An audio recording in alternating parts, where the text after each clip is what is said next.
শীতকালে শাক সবজির নানা রকমের আর অভাব নেই।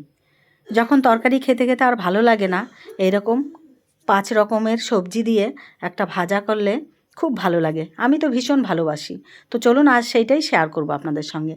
কড়াইতে তেল, একটু কালো জিরে আর একটা শুকনো লঙ্কা ফোড়ন দিয়ে আমি আলু আর কিছু শিম কুচিয়ে নিয়েছিলাম, সেইটাই ভাজা ভাজা করছি। নুন দিয়ে দিলাম, একটু হলুদ দিলাম, এটা ঢাকা দিয়ে দিয়ে একটু ভেজে নেব। এটা যখন হাফটা ভাজা হয়ে যাবে তখন আমি পেঁয়াজ কলিটা দিয়ে দেবো। আমি এর সঙ্গে গাছ পেঁয়াজও আছে, পেঁয়াজ কলি, পেঁয়াজ পাতা,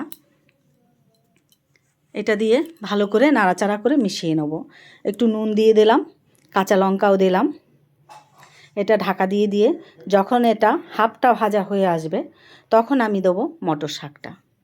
এটা মটর শাক।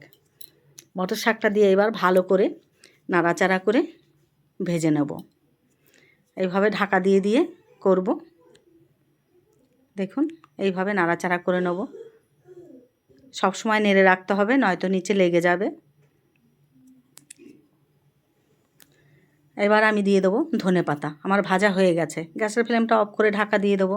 এইভাবে আপনারা করে খেয়ে দেখবেন, আমার তো দারুণ লাগে, আপনাদেরও আশা করি ভালো।